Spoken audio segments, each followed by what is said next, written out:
नमस्कार, मैं हूं अरुण तोमर। आप देख रहे हैं एशियन न्यूज। वियतनाम में एक बड़ा हादसा हुआ है। यहां भारतीय पर्यटकों को ले जा रही एक बोट अचानक पलट गई। ये हादसा फूकोक द्वीप के पास हुआ। इस हादसे में 15 लोगों की मौत हो गई है, जबकि कई अस्पताल में भर्ती हैं। फिलहाल स्थानीय अधिकारियों का खोज और बचाव अभियान जारी है। क्या है पूरा मामला, आइए जानते हैं।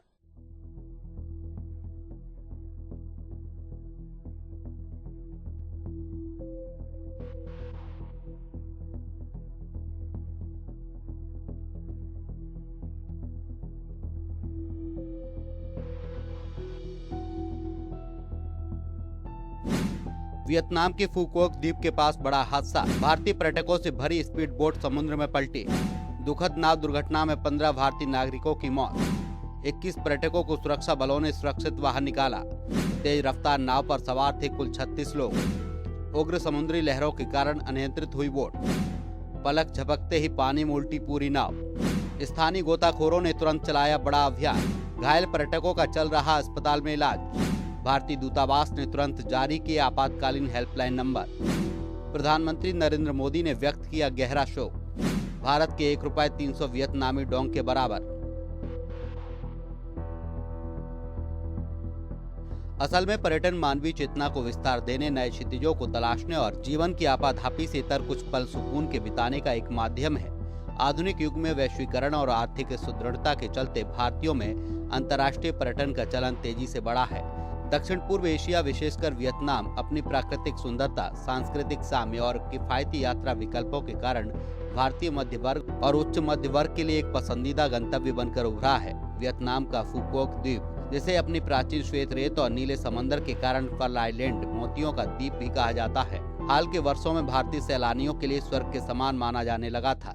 परंतु नियति के क्रूर चक्र ने इस खूबसूरत गंतव्य को पल भर में एक ऐसी त्रासदी के मंच में बदल दिया जिसने न केवल भारत बल्कि वैश्विक पर्यटन जगत को झकझोर कर रख दिया है। वियतनाम के फूकोक द्वीप के पास भारतीय पर्यटकों से भरी एक स्पीड बोट के समुद्र में पलटने से हुई 15 निर्दोष भारतीयों की मृत्यु केवल एक आकस्मिक दुर्घटना नहीं, बल्कि ये अंतर्राष्ट्रीय पर्यटन सुरक्षा मानकों, समुद्री परिवहन के नियमों, आपातकालीन प्रबंधन और अप्रत्याशित प्राकृतिक बदलावों के अंतर संबंधों का एक जटिल और संवेदनशील मामला है।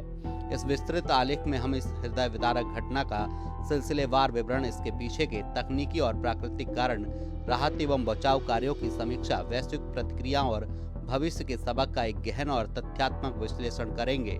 सबसे पहले बढ़ते पर्यटकों के आंकड़ों को एक बार समझ लेते हैं। फूकोक में भारतीय पर्यटन के आंकड़े। वर्ष 2022 कुल विदेशी पर्यटक 2.5 लाख। भारतीय पर्यटकों की संख्या 15,000। वार्षिक वृद्धि नहीं पता। वर्ष 2023 कुल विदेशी पर्यटक 5.2 लाख। भारतीय पर्यटकों की संख्या 45,000। वार्षिक वृद्धि 200%। वर्ष 2024 कुल विदेशी पर्यटक 12.1 लाख। भारतीय पर्यटकों की संख्या 1.10 लाख। वार्षिक वृद्धि 144%। वर्ष 2025 18.5 लाख। 2.30 लाख, 109%। आखिर क्या है इस पूरे हादसे का घटनाक्रम, आइए इसे भी समझने की कोशिश करते हैं। इसके बाद अब आइए समझते हैं उस पूरी घटना का सिलसिलेवार विवरण।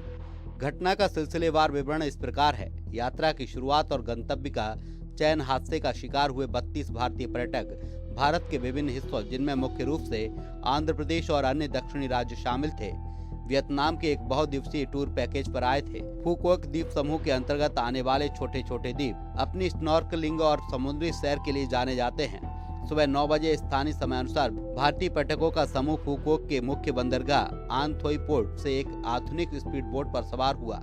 इस बोट पर 32 भारतीय सैलानियों के अलावा 3 वियतनामी क्रू मेंबर्स और एक टूर गाइड अटेंडेंट सवार था। कुल मिलाकर बोट पर 36 जिंदगियां मौजूद थीं। सुबह 9:30 से 10:15 तक पर्यटकों ने फूकोक के सुदूर दक्षिण क्षेत्र में स्थित होन मैरूत नागोई द्वीप का भ्रमण किया। ये द्वीप अपनी शांत लहरों और कोरल रीफ के लिए जाना जाता है। यहाँ पर्यटकों ने तस्वीरें खिंचवाई और समुद्र का आनंद लिया। उस समय तक मौसम पूरी तरह सामान्य और आसमान साफ दिख रहा था। वो निर्णायक और विनाशकारी 15 मिनट सुबह 10:20 भ्रमण समाप्त करने के बाद स्पीड बोट वापस मुख्य आन थोई पोर्ट की तरफ लौटने के लिए रवाना हुई। वापसी की यात्रा के दौरान बोट की गति सामान्य से थोड़ी अधिक बताई जा रही है, क्योंकि क्रू को दोपहर के अन्य दौरों के लिए समय पर पहुंचना था। सुबह 10:30 पर जब स्पीड बोट हॉर्न में रूट नागोई तट से महज 400 मीटर की दूरी पर थी, तभी अचानक समुद्र की अंतर्धाराओं और उग्र लहरों ने बोट को घेर लिया। प्रत्यक्षदर्शियों के अनुसार समुद्र की एक विशाल और ऊबड़-खाबड़ लहर बोट के पिछले हिस्से से टकराई। बोट के चालक ने संतुलन बनाने की कोशिश की, लेकिन गति अधिक होने के कारण बोट हवा में थोड़ी उछली और बाईं तरफ पूरी तरह पलट गई। ये दुर्घटना जितनी अचानक हुई, उतनी ही तेजी से इसके घटनाक्रम बदले। उस काली सुबह की पूरी क्रोनोलॉजी। समय सुबह की 9 बजे। स्थान फुकुओका का बंदरगाह आंथोई पोर्ट।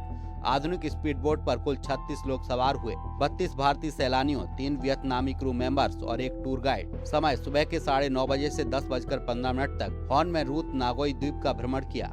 उत्साह भरे माहौल में लोगों ने फोटो खिंचवाई। सुबह 10:20 स्पीड बोट मुख्यतः आंथोई पोर्ट की तरफ लौटी। सुबह 10:30 पोर्ट से 400 मीटर पहले ऊंची लहरों से बोट घिर गई। तेज लहरें बोट से टकराईं और बोट उछलकर बाईं ओर पलट गई। उग्र लहरों ने बोट को लपेटे में लिया और फिर सब कुछ खत्म।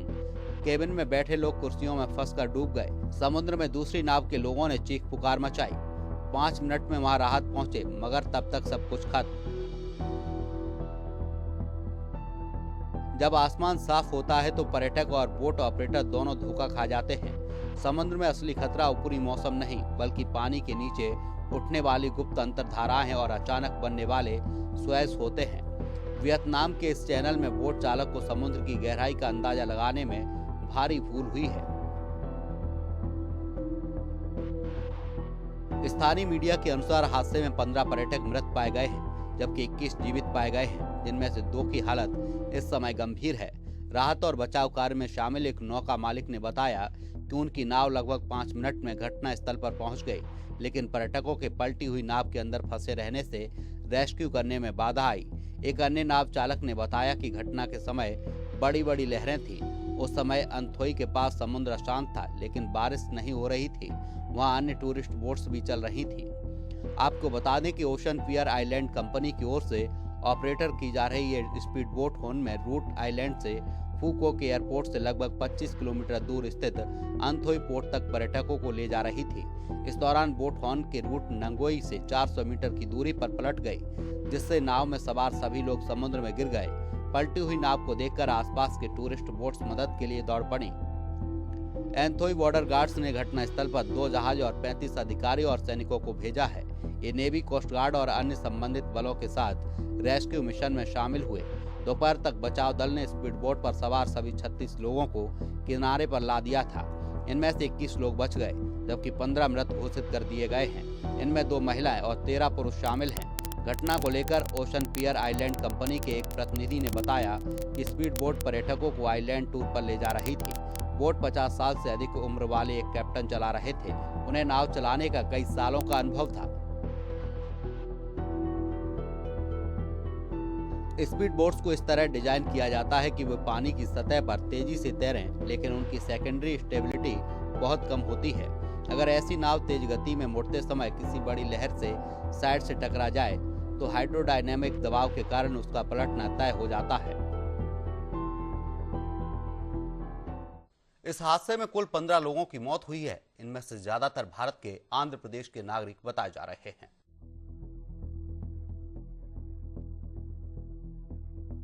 नाव पलटने की घटना इतनी त्वरित थी कि यात्रियों को संभलने का 1 सेकंड का भी मौका नहीं मिला। यह स्पीड बोट आंशिक रूप से ढकी हुई थी। जब बोट पूरी तरह उल्टी तो बोट का ऊपरी ढांचा पानी के नीचे चला गया और निचला हिस्सा पानी के ऊपर आ गया। बोट के भीतर बैठे कई पर्यटक केबिन के ढांचे और कुर्सियों के बीच फंस गए। समुद्र में मची इस चीख पुकार को पास से गुजर रही अन्य निजी टूरिस्ट नावों के चालकों ने देख लिया। बिना एक पल गवाए 2 अन्य निजी बोट्स महज 5 मिनट के भीतर दुर्घटना स्थल पर पहुंच गईं। इन नावों के क्रू और वियतनामी गोताखोरों ने तुरंत पानी में छलांग लगाई। उन्होंने पानी की सतह पर तैर रहे और बोट के मलबे को पकड़े हुए 21 लोगों को सुरक्षित बाहर निकाला। किसी भी अंतर्राष्ट्रीय समुद्री हादसे में स्थानीय सुरक्षा बलों और तटीय सुरक्षा तंत्र की भूमिका सबसे महत्वपूर्ण होती है। इस हादसे के बाद वियतनामी प्रशासन ने अपनी पूरी ताकत रेस्क्यू ऑपरेशन में झोंक दी।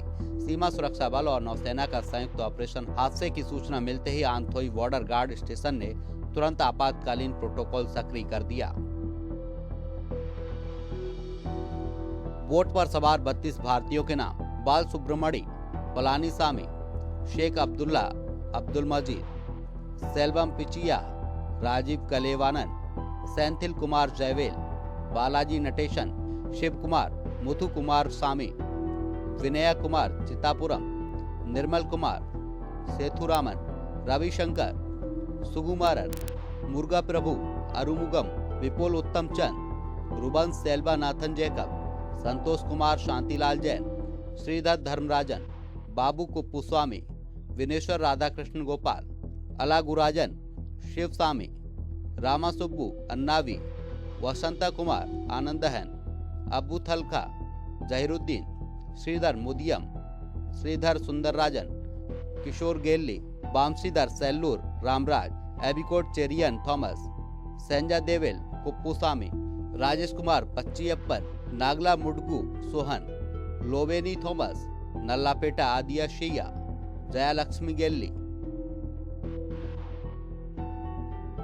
वियतनाम के फूकोक द्वीप के पास भारतीय पर्यटकों को ले जा रही नाव के पलटने की दुर्घटना अत्यंत हृदय विदारक है। इस भीषण हादसे में कई निर्दोष भारतीय नागरिकों की असामयिक मृत्यु की खबर से मेरा मन गहरे शोक और स्तब्धता में है। दुख की इस अत्यंत कठिन घड़ी में मेरी संवेदनाएं उन सभी परिवारों के साथ हैं जिन्होंने अपने प्रियजनों को खोया है। ये पूरे देश के लिए एक अपूर्णीय क्षति है। वियतनाम के क्षेत्र में भारतीय नागरिकों के साथ हुई भीषण और दुखद नाव दुर्घटना पर मैं वियतनाम सरकार और यहाँ की जनता की ओर से भारत सरकार, प्रधानमंत्री नरेंद्र मोदी और सभी पीड़ित परिवारों के प्रति अत्यंत गहरा खेद और संवेदना व्यक्त करता हूँ। हमारे देश में आए मेहमानों की सुरक्षा हमारे लिए सर्वोच्च प्राथमिकता है और इस तरह की त्रासदी का घटित होना हमारे लिए बेहद पीड़ादायक है। वियतनाम में भारतीय दूतावास ने शनिवार शाम को अपने बयान में कहा कि एक दुखद घटना में कुछ घंटे पहले वियतनाम में फूकोक द्वीप के पास कई भारतीय पर्यटकों को ले जा रही एक नाव पलट गई। घटना की सटीक जानकारी का पता लगाया जा रहा है क्योंकि स्थानीय अधिकारियों द्वारा खोज और बचाव अभियान जारी है। उसने प्रभावित परिवारों की मदद करने और जानकारी देने के लिए हो ची मिन्ह सिटी और हनोई में कंट्रोल रूम बनाए हैं। प्रभावित परिवारों को जानकारी और सहायता प्रदान करने के लिए हो ची मिन्ह सिटी में भारत के वाणिज्य दूतावास में एक कंट्रोल रूम स्थापित किया गया है। हनोई में भी एक कंट्रोल रूम बनाया गया है। दूतावास ने हो ची मिन्ह सिटी में भारत के कॉन्सुलेट जनरल में जो कंट्रोल रूम बनाया गया है उस पर इन नंबरों पर संपर्क किया जा सकता है। भारतीय दूतावास ने जारी किए नंबर 8436281793 849155237114 843345204114 हनोई में 849130896165 पर संपर्क कर जानकारी ली जा सकती है। इस हादसे में सबसे घातक साबित हुआ नाव का ऊपरी अर्धबंद ढांचा। जब एक खुली बोट पलटती है तो लोग पानी में छिलक जाते हैं, लेकिन जब कैंटिलीवर या कैनोपी वाली बोट उलटती है तो वह एक एयर ट्रैप और पिंजरा बन जाती है, जिससे लोग नीचे फंस जाते हैं और बाहर निकलने का रास्ता बंद हो जाता है। इतने बड़े हादसे के बाद हर किसी के जहन में बड़ा यही सवाल कौनता है कि पानी के अंदर डूबने के कितनी देर के अंदर किसी की मौत हो जाती है। जिंदा रहने की जंग और मौत के फासले के बीच कितना फासला होता है। पानी के शांत और तेज धारा का क्या असर होता है। इसमें समुद्र का पानी नदी और झील के पानी से कैसे अलग अंतर पैदा करता है। तो आइए इसे भी लगे हाथ समझने की कोशिश करते हैं।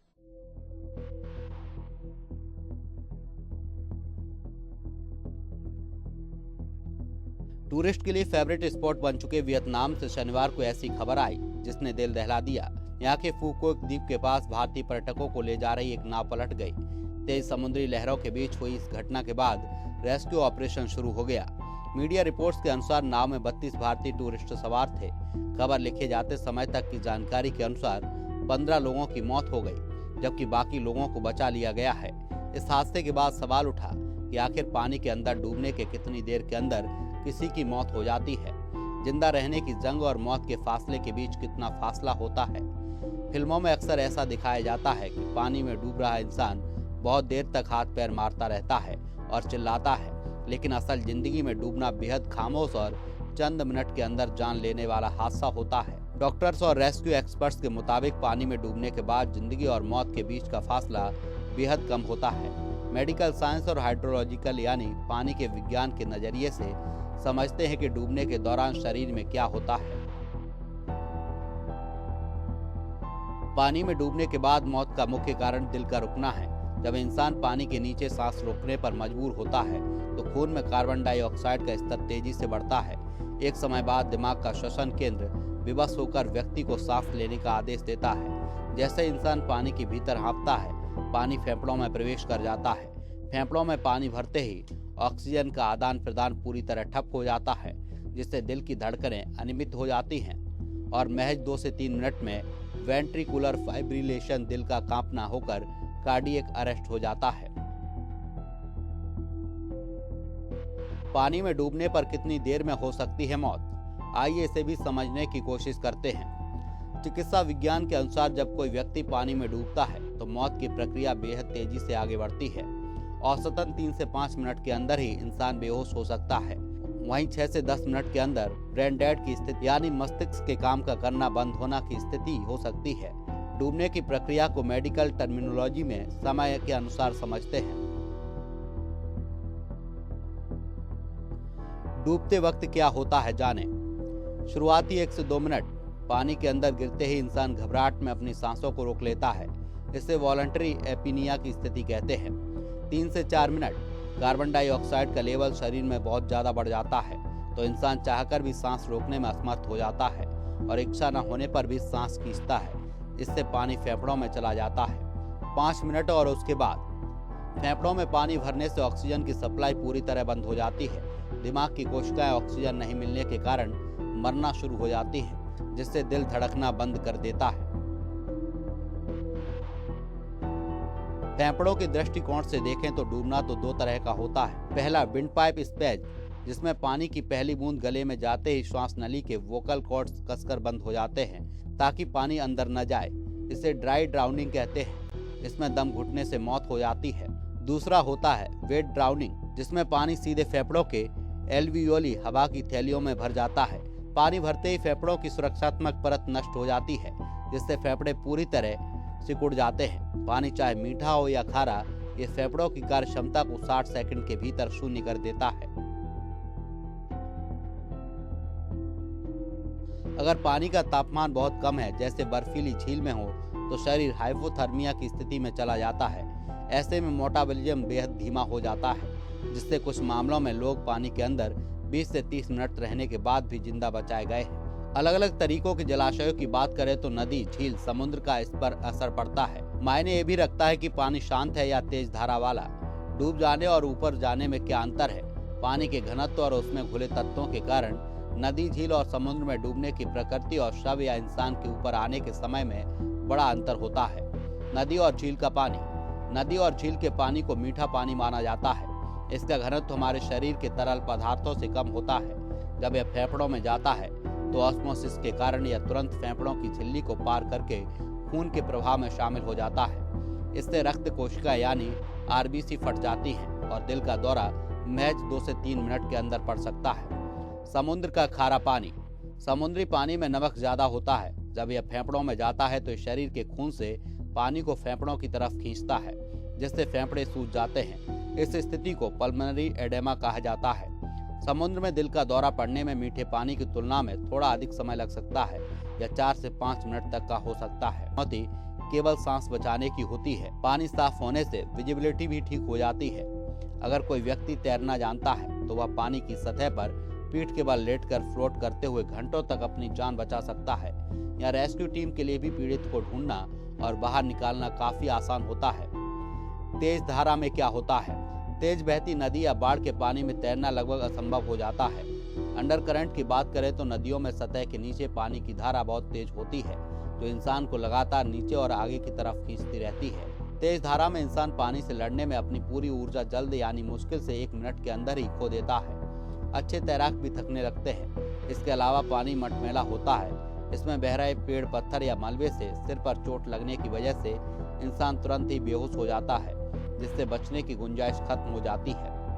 फंसने पर क्या करना चाहिए? अगर आप तेज धारा में बह रहे हैं तो पानी के उलट तैरने की भूल कभी ना करें। एक्सपर्ट्स के अनुसार फ्लोट टू सर्वाइव का नियम अपनाएं। अपनी पीठ के बल लेट जाएं, पैरों को धारा की दिशा में आगे रखें जिससे पत्थरों से सिर न टकराए। फिर धीरे धीरे पानी के बहाव के साथ तिरछे होकर किनारे की तरफ बढ़ने की कोशिश करें। न्यूरोलॉजी के अनुसार मानव मस्तिष्क ऑक्सीजन की कमी के प्रति सबसे ज्यादा संवेदनशील है। पानी में डूबने के बाद केवल 3 मिनट के भीतर इंसान बेहोश हो जाता है। इसके बाद यह दिमाग को 4 से 6 मिनट तक ऑक्सीजन न मिले तो मस्तिष्क की कोशिकाएं हमेशा के लिए मरना शुरू हो जाती हैं। इसे एनॉक्सिक ब्रेन इंजरी कहते हैं। अगर किसी व्यक्ति को 6 मिनट बाद पानी से निकाला भी जाए तो क्लिनिकली उसका ब्रेन डेथ हो चुका होता है और उसे पुनर्जीवित करना लगभग असंभव होता है। वियतनाम में हुए इस भयावह हादसे में भारत सरकार को भी नसीहत लेनी चाहिए। भारत में भी बड़ी तादाद में दूसरे देशों के पर्यटक आते हैं जो हमारी अर्थव्यवस्था में हर साल योगदान देते हैं। भारत में अतिथि देवो भव की परंपरा है। सरकार को ऐसे सभी जगहों पर सुरक्षा के व्यापक प्रबंधन करने चाहिए जहां ऐसे किसी भी हादसे का अंदेशा हो। Bureau report, Asian news. फिलहाल के लिए हमारे इस खास कार्यक्रम में इतना ही। आप देखते रहिए एशियन न्यूज। नमस्कार।